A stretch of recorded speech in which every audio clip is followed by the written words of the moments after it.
Os Estados Unidos e a Rússia fizeram a maior troca de prisioneiros desde a Guerra Fria. O voo com os americanos chegou no fim da noite em uma base aérea perto da capital, Washington. Os prisioneiros foram recebidos com muita emoção pelos parentes. Alguns estavam presos havia mais de 5 anos, como Paul Whelan, ex-fuzileiro naval da Marinha, que foi detido em 2018 e condenado a 16 anos por espionagem.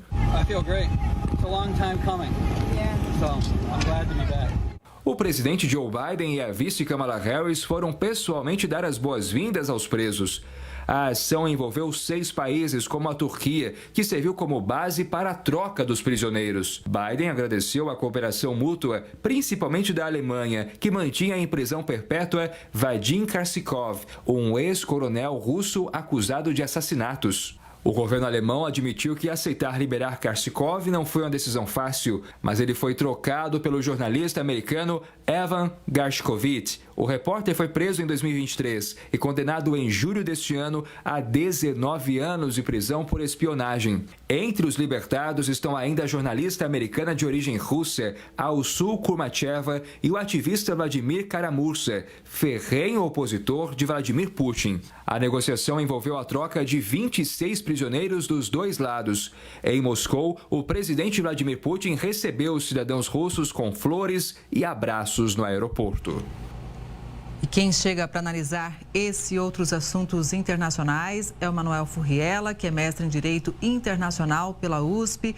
Boa tarde, seja sempre muito bem-vindo, professor, aqui ao Conexão Record News. Começo perguntando quais fatores o senhor acredita que levaram a essa troca que é realmente marcante, né?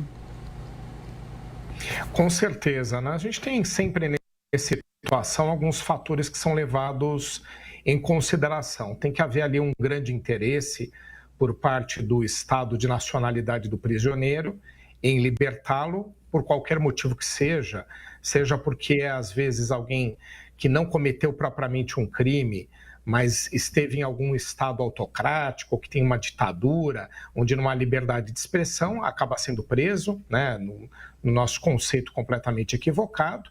Tem casos de espiões, isso é muito comum nesse tipo de troca, na Guerra Fria acontecia com frequência, até porque a espionagem acontece hoje em dia. Na época, inclusive, era um fator até mais utilizado para obter informações sobre os outros países. Tem em alguns casos questões humanitárias, às vezes alguém até que cometeu algum crime, mas tem um problema de saúde, uma idade avançada. Então, uma série de situações que fazem com que isso aconteça. De qualquer forma, é sempre um processo complexo. Foi observado na reportagem que aqueles que foi libertado cometeu um crime grave, ficou preso na Alemanha, e a Alemanha acabou aceitando que ele fosse solto, né? Então, essas trocas, elas sempre são mais complexas. De ambos os lados, como a gente observou, as principais autoridades dos países receberam, até porque tem um outro lado, é o fato político. Atende para consumo doméstico, pega bem internamente esse tipo de troca, né? Porque dentro daquele Estado do qual é a nacionalidade de quem foi solto, geralmente há um aspecto político envolvendo aquela pessoa, então causa um efeito sobre as autoridades, né? Mas é uma questão que infelizmente está acontecendo com mais frequência. Eu digo infelizmente, porque não era para a gente ter presos que sejam considerados criminosos de opinião ou sejam condenados por esse tipo de situação, mas infelizmente às vezes acaba acontecendo. Isso era mais em outras épocas, mas acho que agora, com a volta de alguns regimes que não são democráticos, são autocráticos, a gente acaba tendo episódios que pessoas são presas injustamente e recorrem a seu país para serem soltas. Então é nesse tipo de contexto, é esse tipo de efeito político que aproveitam-se os estados de volta os prisioneiros. Esse lado político é importante o senhor trazer mesmo, né? A gente lembra é ano de eleição nos Estados Unidos, né? E internamente também Vladimir Putin enfrenta muita pressão por causa da guerra contra a Ucrânia, né? Então, claro, parte da população apoia, mas parte não. Então, existe sim esse capital político também no momento desse. Agora, tem muita tensão pelo mundo, uma aqui mais próxima do Brasil, porque a pressão internacional para que o presidente da Venezuela, Nicolás Maduro, apresente as provas das urnas das últimas eleições continua grande. Já na capital, Caracas, o Brasil vai tomar conta das embaixadas da Argentina e também do Peru. Os diplomatas desses países foram expulsos porque não reconheceram a reeleição de Maduro. Quem traz as últimas informações da situação por lá são os enviados especiais Raul Dias Filho e Hugo Costa. O transporte público e o comércio voltaram a funcionar em Caracas, mas o temor prossegue nas ruas. Grupos táticos da polícia ainda rondam a capital venezuelana o tempo todo e os acessos ao prédio do Conselho Nacional Eleitoral foram bloqueados. Enquanto Nicolás Maduro é pressionado a apresentar os comprovantes com os resultados que confirmaria o terceiro mandato seguido, embaixadores de ao menos 6 países foram expulsos da Venezuela. A embaixada da Argentina, que teve os diplomatas expulsos do país por Maduro, está sob os cuidados do Brasil. Pelas redes sociais, o presidente argentino Javier Milei agradeceu a disposição do Brasil em assumir a custódia da embaixada argentina na Venezuela e acrescentou que os laços de amizade que unem a Argentina ao Brasil são muito fortes e históricos. O Peru, que também teve diplomatas expulsos por Maduro, pediu que o governo brasileiro assuma a guarda da embaixada peruana em Caracas. Professor, acho que é sempre bom a gente reforçar aqui o que significa quando um país simplesmente expulsa um diplomata de outro país. Qual é o significado disso na prática? Bom, é a atitude mais grave que pode de um Estado em relação ao outro em questões diplomáticas. A gente tem vários tipos de questões que envolvem isso, que são atos agressivos, digamos assim, em relação ao outro país. Temos aquele episódio onde o presidente da República, ou o chefe de Estado, ele convoca o embaixador do outro país para prestar esclarecimentos. E temos uma escalada ainda maior quando ocorre a expulsão. Quando há expulsão, ela envolve uma questão de desgaste numa séria demonstração de que há um desagrado com o outro Estado, com o governo do Estado, com a atitude de outro país. Então, dessa forma é que acontece a expulsão e é um ato que sempre é indesejado.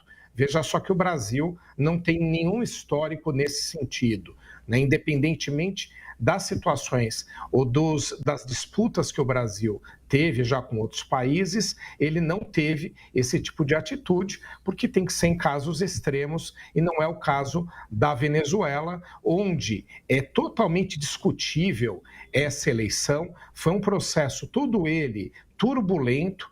No dia da eleição, a gente teve até algum tipo de pacificação, mas na apuração, novamente, ou sobre a apuração, novamente, existem muitas dúvidas. Mas o que eu queria ressaltar também é a posição do Brasil, que foi, assim, digna de nota, de elogio, ao assumir a administração da embaixada de outros 2 países, no caso do Peru e da Argentina. E é um desafio para o Brasil por vários motivos, até mesmo porque o contingente diplomático brasileiro na Venezuela é muito diminuto, é muito pequeno. Lembrando aqui que durante o governo Bolsonaro, a embaixada brasileira ela foi desativada em Caracas e agora está voltando a funcionar. Outro aspecto importante é que, como a gente bem sabe, o brasileiro ele tem uma visão política muito oposta à do argentino. E nesse aspecto, nesse caso específico, eles funcionaram propriamente como chefes de Estado. Mesmo tendo visões políticas diferentes, ambos representam seus países. O Brasil se ofereceu para algo nobre, que é essa administração, e a Argentina foi muito clara, muito gentil por parte da nota de agradecimento ao Brasil. Veja só como esse tipo de atitude é sempre exemplar no relacionamento entre os países, entre os estados. É para ser dessa forma. Então, nós temos algo grave. A Venezuela está numa turbulência, o processo eleitoral é discutível. Os países que não quiseram aceitar têm respaldo, porque não há como aceitar um resultado que não tem comprovação, que não tem substância para demonstrar que efetivamente o governo de Nicolás Maduro foi eleito. E o governo venezuelano não tem respaldo em fazer essas expulsões, até mesmo porque são atos do candidato Maduro que lhe desagrada e não do governo do país. Não pode haver essa mistura. O exemplo do Brasil mostra como nem Brasil e Argentina misturaram as coisas, e o resultado foi bonito da gente mencionar, e como a Venezuela mistura governo com país, que são coisas completamente diferentes. Exato, professor. E olha, a tensão aumenta até porque também o governo dos Estados Unidos reconheceu a vitória de Edmundo González, adversário de Nicolás Maduro, na eleição da Venezuela. Olha só. O anúncio foi feito em um comunicado do secretário de Estado americano Antony Blinken. Nesta quinta-feira, o Tribunal Supremo da Venezuela convocou os 10 candidatos presidenciais para verificar os votos da eleição do último domingo, que está sob suspeita de fraude. O presidente Nicolás Maduro disse que está pronto para apresentar as atas que comprovam sua vitória e espera que todos compareçam à corte hoje. A líder da oposição, Maria Corina Machado, convocou novos protestos para amanhã. Aqui no Brasil, o presidente Lula conversou por telefone com os presidentes do México e da Colômbia sobre as eleições na Venezuela. Em nota conjunta, os 3 países afirmam que as controvérsias sobre o processo eleitoral devem ser resolvidas pela via institucional. O princípio fundamental da soberania popular deve ser respeitado mediante a verificação imparcial dos resultados. Nesse contexto, fazemos um chamado aos atores políticos e sociais a exercerem a máxima cautela e contenção em suas manifestações e eventos públicos, a fim de evitar uma escalada de episódios violentos. Os 3 países ainda não se posicionaram sobre a resolução da Organização dos Estados Americanos, que exige maior transparência do governo venezuelano. A intenção é manter algum tipo de diálogo com o regime de Nicolás Maduro. Brasil, Colômbia e México têm adotado uma terceira posição sobre as eleições na Venezuela, a de não dar aval às denúncias de fraude da oposição e, ao mesmo tempo, não reconhecer a reeleição de Maduro. Pois é, professor, mas o que a gente teme é realmente uma escalada da violência, uma vez que mais manifestações devem acontecer. Muita gente já foi presa, inclusive, né? Inclusive, também foi registrada morte. Sem dúvida, foram mais de 1.000 presos, é totalmente inaceitável isso, né? O direito de manifestação, ele é assegurado em qualquer situação, em qualquer país democrático. Óbvio que se você tem atos de vandalismo, excessos, esses atos são punidos e não propriamente o direito de manifestação. Só que no caso da Venezuela, há um cerceamento total das liberdades individuais, né? É um país que ele caminhou de uma autocracia, ou seja, de algumas características autoritárias, para uma ditadura por completo, que é o que nós, infelizmente, temos naquele país.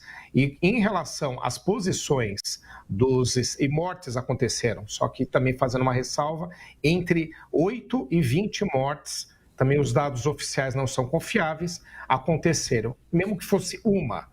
É completamente inaceitável que as forças do Estado elas ajam dessa forma em relação a um protesto de cidadãos que venha a causar a morte de qualquer um que seja, né? Então, não dá para aceitar.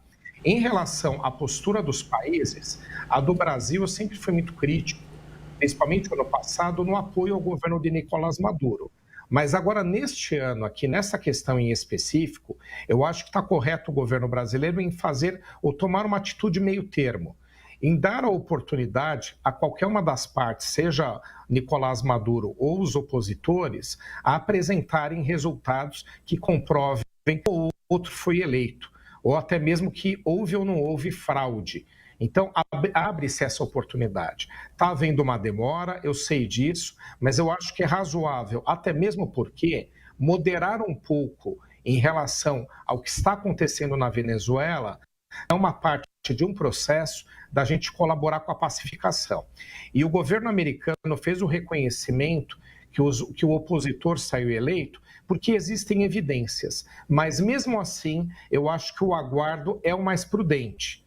E caso não apareçam, caso não sejam apresentadas as evidências, aí sim tem que se tomar uma atitude de declaração de que o processo não teve uma comprovação de lisura, uma comprovação de correção. Eu acho que tem que ficar para um outro momento uma afirmação mais assertiva contra o governo de Nicolás Maduro. Agora é abrir oportunidade para que as partes, tanto a oposição, que tem 80% das atas, ou de ter pelo menos, quanto o próprio Nicolás Maduro, que detém todos os registros sobre a eleição, sobre a votação e a apuração, apresentem. Então, esse compasso de espera, mesmo com a demora, eu acho que ele está colaborando um pouco para ter um canal de diálogo, o governo do Brasil e da Colômbia, por exemplo, poderem ter alguma interlocução com Nicolás Maduro. Porque se a gente azeda por completo, neste momento, não colabora nem ao menos com a oposição. Exatamente, né? Agora resta saber, não é, professor, caso seja comprovado que o Maduro não venceu, se ele vai aceitar a derrota, né? Acho que até a gente pode afirmar o seguinte: começou uma nova fase da crise no país depois dessas eleições. A gente vai seguir sempre acompanhando de perto e contando, claro, com a sua análise também. Muito obrigada por estar mais uma vez com a gente aqui no Conexão Record News. Boa tarde, um ótimo fim de semana. Boa tarde, muito obrigado.